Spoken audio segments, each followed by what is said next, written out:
Okay, good day mga Airsoft. Good day mga kabigman. Ngayon po, review and unbox po tayo no, ng unit.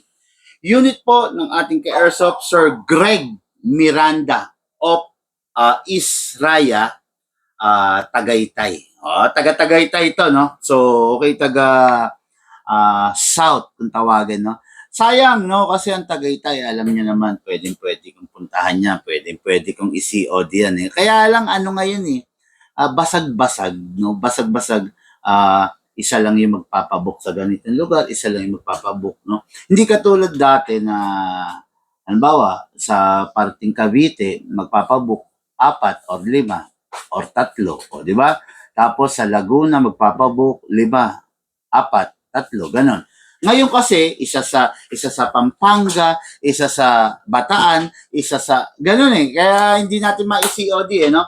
Kasi mga ka-Airsoft, medyo wais na rin po tayo ngayon kasi medyo mahal po yung fuel at saka yung toll fee. Nagtaas na naman po. So, wala tayong magagawa doon. Kundi, syempre, di ba?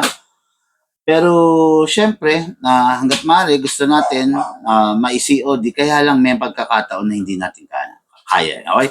Okay, Sir Greg Miranda of Tagaytay City. Huh? So, ito po yung unit niya. Mga ka-Airsoft, ano ba to?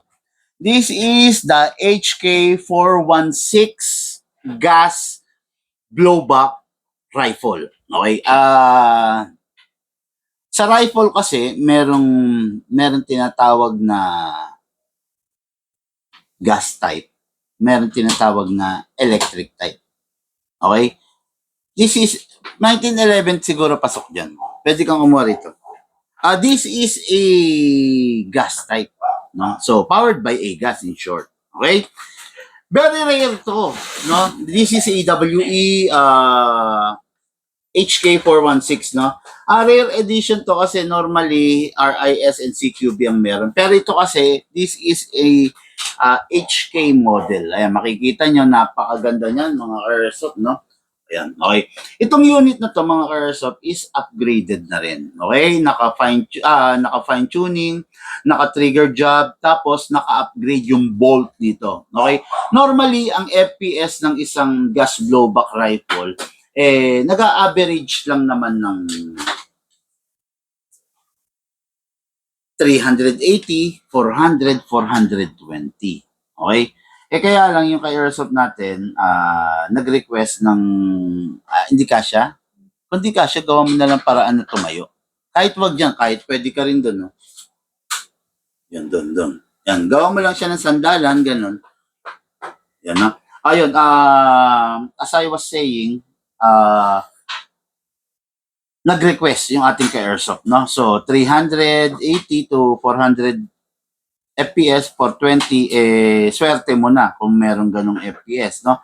Pero ito, I think mas mataas ng FPS dito kasi syempre nga in-upgrade.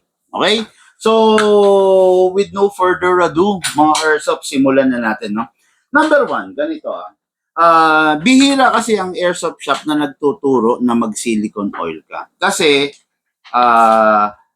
bihira rin naman ng airsoft shop na merong lifetime warranty na sinasabi. Okay? Kami kasi, lifetime warranty. Kaya, talagang kailangan turuan namin kayong gusto para alam ninyo yung tamang paggamit para yung unit hindi masisira. Okay? Ngayon, lapit natin yung camera. Siyempre, ipapakita ko sa inyo kung ano yung dapat na pag-oil. Okay? Yung pagsisilicone oil. Baba natin yung camera, mga Airsoft. Okay. Mga Airsoft, dapat matandaan nyo to. Ito yung tamang ino-oilan sa gas blowback rifle. Okay? Hindi lang basta dito lang sa gilid. Hindi lang basta rito. Dapat dito rin. Ito, itutulak nyo itong part na to. Okay, tutulak nyo yan, tapos hatakin nyo to.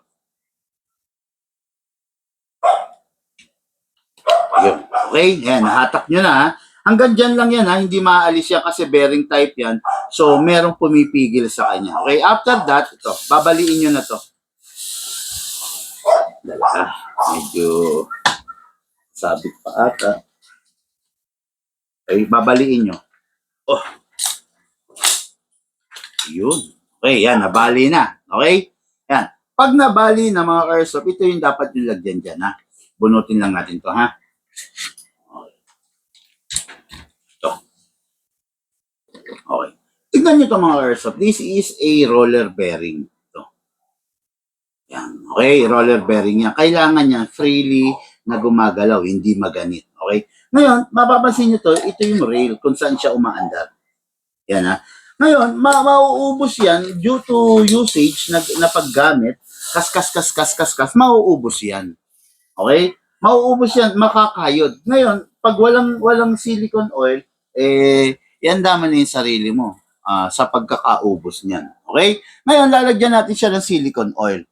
Kung mapapansin nyo, ibang oil ang gagamitin ko. Ito, yung Fab Dino. Kasi yung Fab Dino na silicone oil, mas malapot kaysa dun sa ginagamit natin na Mighty. Okay? Ayan ha. Spray tayo. Ayan. Inisprayan ko itong roller. Kasi dito gugulong to. After na ma-sprayan, babalik nyo na to. Yan. Tulak nyo lang to ha. After that, okay na yan. Ngayon, mapapansin nyo to mga Carso, medyo may gasgas na konti. Okay? Dahil to sa upgrade na ginawa natin. Okay? Ayan. Dahil yan sa upgrade, lagyan natin yan. Konti lang ha. Konti lang plus ito. So, kung mapapansin nyo to, upgraded na rin to mga Carso. Nandiyan, pakita ko ha. Tapos naman na tayo rito. Taas ko na yung camera. Ayun, back to the ano tayo, no? Okay, ito mga Carso, yung fire control group nito is upgraded na rin. Normally, ang isang fire control group is alloy lang. Ito kasi, ang fire control group is steel na rin. Bakal na. Okay? Hindi katulad ng mga stock, pag kasi stock, ganito. Kasi, ni-request to na palakasin. Ngayon, kung stock to, tapos naka-level up yung bolt, masisira to or ito yung bolt. Ngayon, kailangan match sila. Kailangan kung level up yung bolt, kailangan naka full steel ka ng hammer assembly. Ayan, mapapansin niyo yan. Ayan. Ayan. Steel na po yan. Bakal na po yan. Ayan. Ayan. Okay, dumidikit yung magnet natin kasi bakal na po yan. Full steel CNC ang isang hammer assembly. Okay? Malayo kasi yung sample no? Ayan, okay? Ngayon, after na ma-oilan na natin, sara natin. Okay. Yan, sara. Okay, then ito. Ito, yung tornilyo kanina na nakausli, tutulak mo lang. Yun na yan. Okay na yan ha. Wala ka nang dapat yung pagkaba dyan, hindi makakalas yan. Okay? So, look yung gas ko nga, 14 kg, kailangan ko eh. Wala na. Nasaan yung reloader? Dali mga Carso pa, kunin ko lang yung reloader kasi ang reloader dito is special type ang ayon. Ang reloader ng isang gas blowback rifle is special type, reloading stick kung tawagin. Ito yan. Ito yung reloading stick na tinatawag. Okay? Tapos, okay. So, ito na. Ito yung unit. Pwede yung muna akong gun stand. So, ito yung unit. Okay? Ngayon, dako tayo sa magazine. This is the magazine. Kailangan isi-silicone oil din yung output valve at saka yung inlet valve. Press the valve, then spray tayo ng silicone oil. O yan. Oil. Tapos, spray din tayo rito sa baba. Tandaan nyo ha, kaya ko kayo pinapagamit ng silicone oil para maiwasan natin yung pagkasira ng unit. Okay? Kung ako, yung tipo ng tao na gusto ko masira yung unit nyo, hindi kita papagamitin ng silicone oil. Look. Okay? Pahintayin mo muna ako pag magbibideo ko. Ha? Yeah? Ayan. Kung ako gusto ko masira yung unit mo, hindi kita papagamitin ng silicone oil. Pero dahil ako yung tipo ng tao na gusto ko, huwag masira yung unit mo, kaya tinuturuan ko kayo kung paano paggamit ng silicone oil. Okay? Ngayon, syempre, lagyan natin ng green gas. Ang gagamitin natin is 14 kg na gas. Ang 14 kg kasi na gas is dinesign to para sa mga gas blowback rifle. Yung 12 kg na gas, pwede mo rin naman gamitin. The only thing sa 12 kg na gas, hindi mo mamamaximize yung lakas ng mismong unit mo. Ilang minutes na to? Tagal na. Okay, upside down then press down. 2 to 3 seconds only kasi gas blowback rifle to. upside down, then press down. 1, 2, 3. Okay, 3 seconds lang mga ka-airsoft ha. Huwag na natin gano'ng pupunuin kasi itong unit naman na to naka-upgrade. Naka-fine tuning, naka-trigger job, naka full steel CNC fire control group at saka naka-level up bolt. Okay na?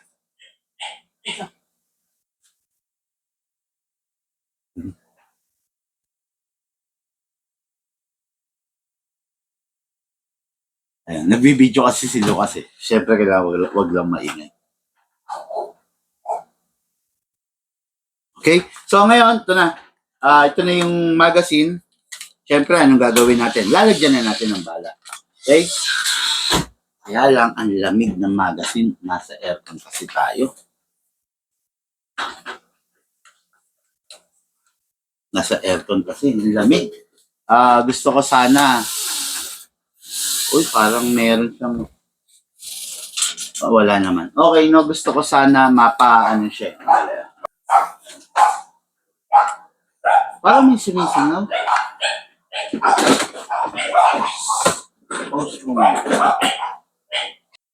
Ayun, tuloy tayo, no?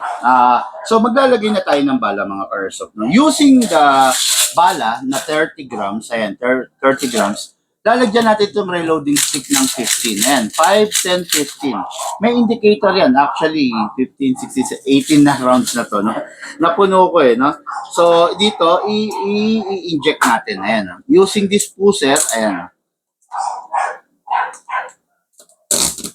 That's it. Ayun, ganun lang naman kadali. Tapos maglagay tayo ng mangilan-ngilan mamaya na na 0.20 grams kasi para makapag-chrono tayo. Okay?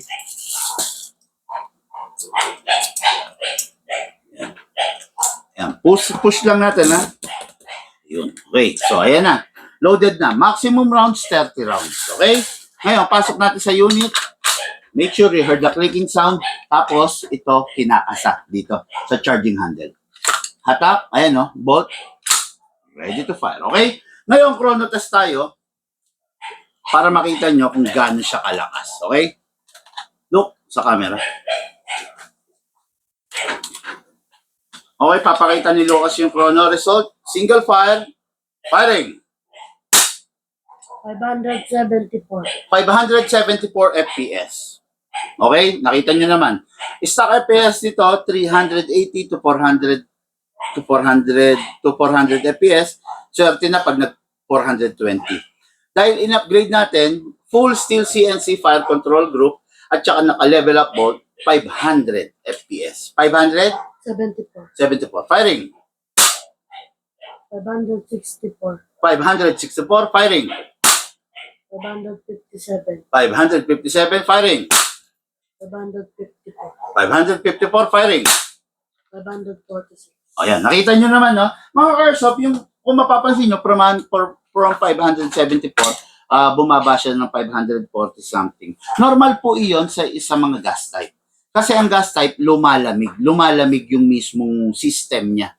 Habang lumalamig yung system niya, medyo nagkakaroon ng pagbaba ng FPS. Normal yun kasi nasa aircon tayo. Pero kung maglalaro kayo outside, walang aircon, so under the heat of the sun, hindi mangyayari. Okay? Ngayon mga airsoft, single fire. Single fire po tayo. Okay, makikita nyo ito mga airsoft, gumagalaw to. Ito yung bolt. Single fire. Look, video mo to. Ang sarap eh. Ang lakas eh, oo. Yan. Dito ka dito. Okay yan, makita nyo, okay na, okay? Makita nyo ito mga airsoft, kakalog to Okay, single fire.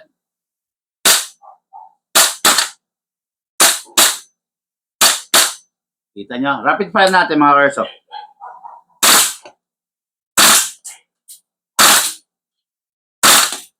Balik natin single fire. Open bolt.